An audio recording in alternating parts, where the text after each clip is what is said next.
What's going on, everybody?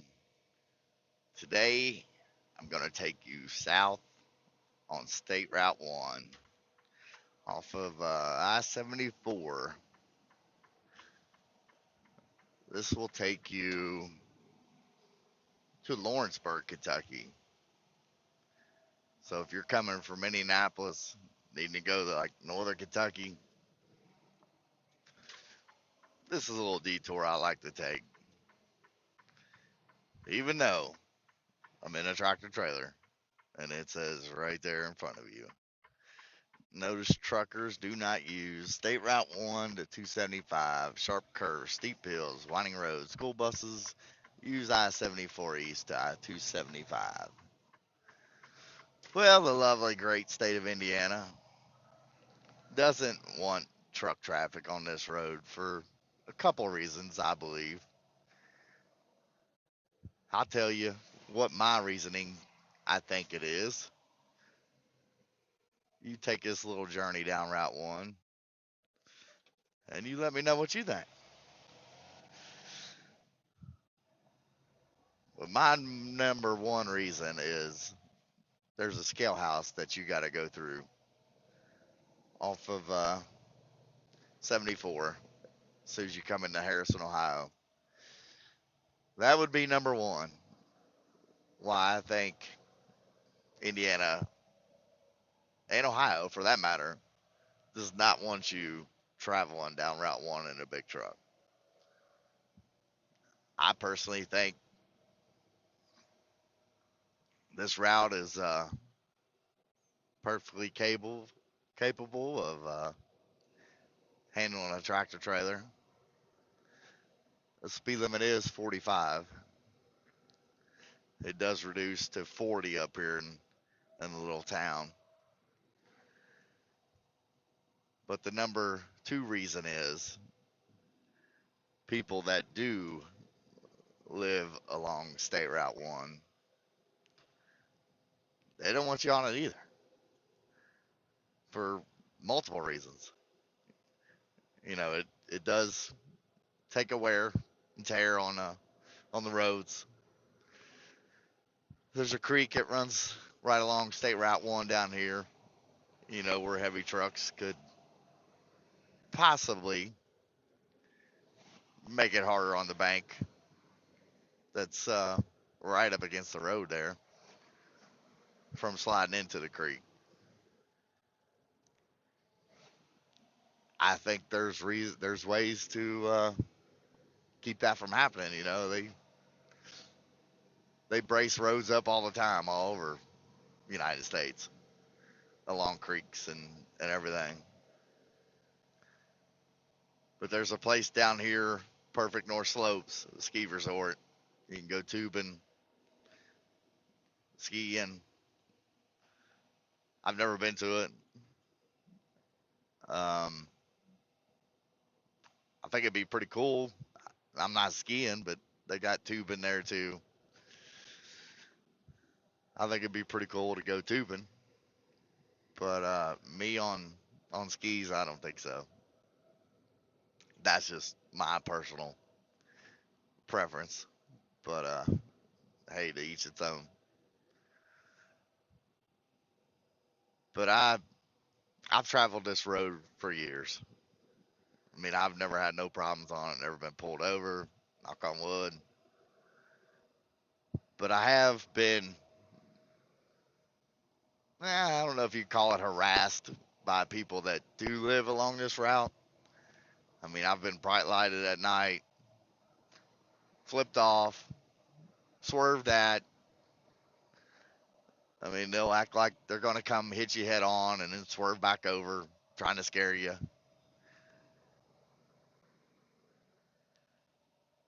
I think that's a little unnecessary, but there are certain cases right here where this town's 40 mile an hour. I'm doing 38.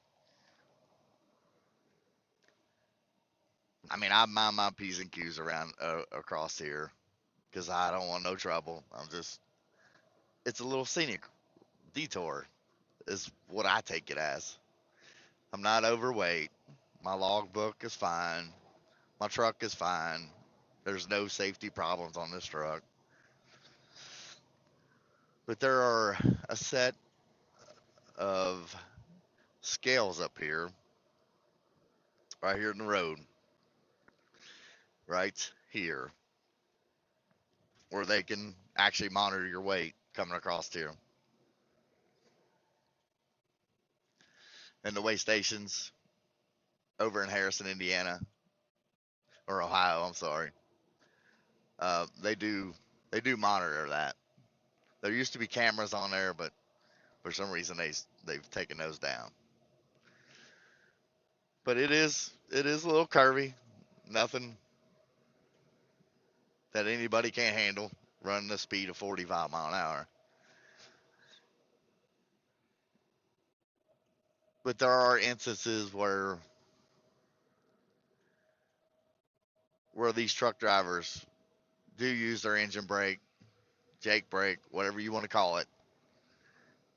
And the older trucks, they do they do make a lot more noise with engine brakes, Jake brakes, whatever you want to call it. Everybody calls it different things. But these newer trucks, they've got mufflers on here, silencers for all the carb emission stuff that make these trucks a lot quieter. So using your engine brake across here I'm driving a 2024 Cascadia, a Freightliner Cascadia. They are a lot quieter using engine brakes. But there is cases where truck drivers use them excessively. We're all different when it comes to how we handle our trucks. I know a lot of people driving cars. They don't like being around us. They don't like being behind you. They don't like a whole lot of nothing about you. But I mean, it is what it is. This is the way I've made my living since 2020. I can't stop now. But this is one of the hills that they're referring to coming down it. It is a little steep. Nothing, not like other places, in the United States. But I mean, you can maintain your speed coming down the hill. It's not that terrible. I've probably got 37,000 pounds in the box, which will put me around, just say, 72,000 pounds coming down through here. I'm using engine brake right now, maintaining my speed around 48 mile an hour, and it might go up a little bit to 50, and I'll just apply my brakes and slow her back down. But me personally, I love 2 lane roads, the scenic routes. It just gets you off the interstate.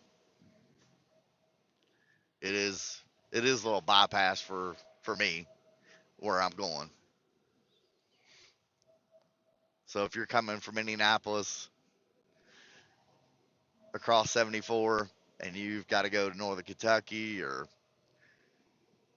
Florence, Walton, Richwood, Lexington, this is a little detour, and this is the creek I'm telling you about that's right up next to the road. That, yeah, there could be a little concern there of heavy trucks pushing the embankment out from underneath the road. But like I said, they've drove pillars, braced them up in different places all over the United States. So I really don't think that's an excuse either.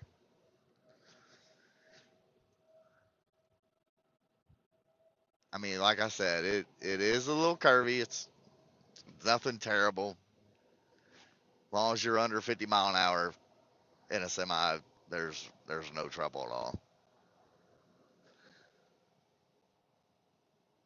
But the state of Indiana put those signs up. It's not a law that you can't drive across here, so they can't really enforce that.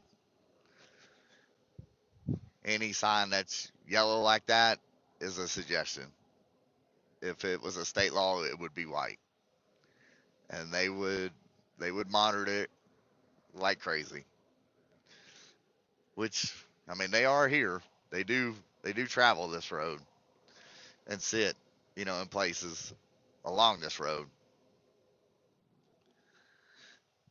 I've done a video coming north on Route 1 a while back, but the audio was not that great. So I thought I'll remake it going south on Route 1 and let you see the view from in a daylight because it was, dark breaking daylight. But me personally, and that beeping right there is a collision warning that these trucks they've got all kinds of sensors, and they got a radar in the front of the truck that it's got adaptive cruise, collision warning detection, and it will apply the brakes if it thinks you're about to hit something. Um, you tell me, do you see a problem with trucks on these roads? I know people that live along here. Yeah, you're going to have an issue with it, but that's just the nature of the beast. I mean, me myself personally, I try to respect everybody the way I want to be respected. I'm not going to come by your house blowing the horn, sounding off the Jake brakes, doing stupid stuff, trying to aggravate you. But the few times I have had people mess with you, bright light you, swerve at you, I've had them come over completely on my side of the road, acting like they're going to hit me head on. And, I'm trying to stop to keep from hitting them, and then they're laughing, swerving back into their lane. It's just unnecessary. I mean, it's a state route road. There's no law on this. But like that cover bridge, that's a cool little scenery to look at while you're driving down through here. In the creek, looking at all that, which it's up right now. We just had 3 or 4 days worth of rain, 3 to 5 inches of rain. So a lot of the water's up, and there is some places up here that were flooded out. Um, but like I said, I try to respect people the way I want to be treated. I'm just out here doing a job, just like you leave every day going to your job. I'm not I'm not one of those guys that are going to try to make you mad for no reason. But there are bad apples amongst us all that tailgate you, litter. It's just not truck drivers. It's everybody out here.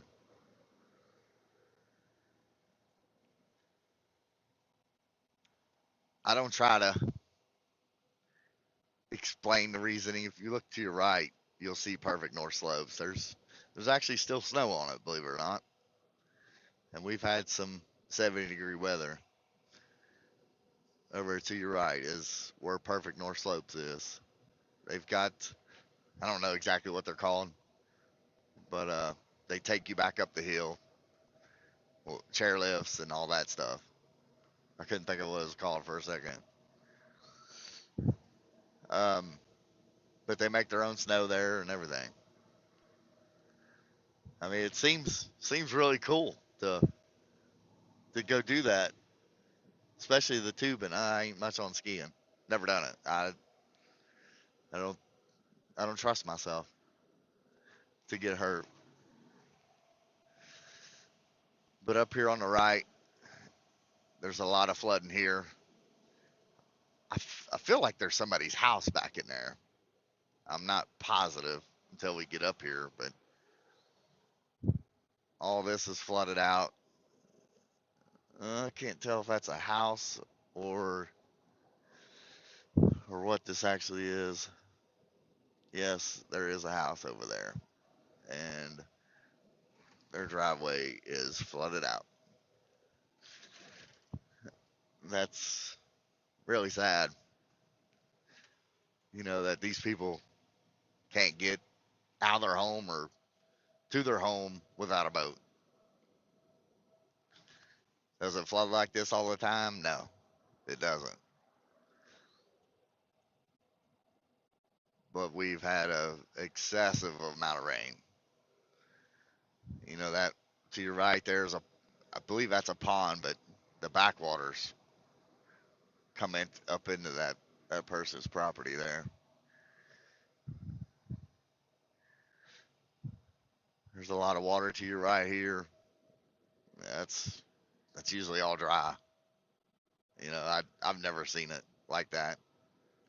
I'm sure it was in '97 when it flooded, 2008 when it flooded, but I don't ever recall coming up through here and seeing that. But getting back to, Indiana, Ohio, not wanting you traveling this road, I I don't see nothing wrong with it. It's just, the people that live along here and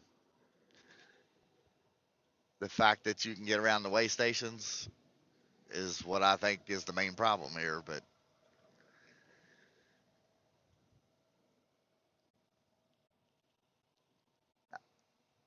I've traveled this road for since 2020 and never had an issue on my behalf. There's a lot of flooding right here, which that little creek runs into the Ohio River down here in Lawrenceburg, Indiana. Man, that is a lot of water. Jeez.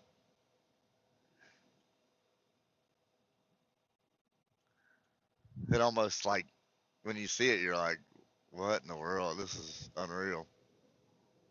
I mean, it's all the way up in them people's backyard.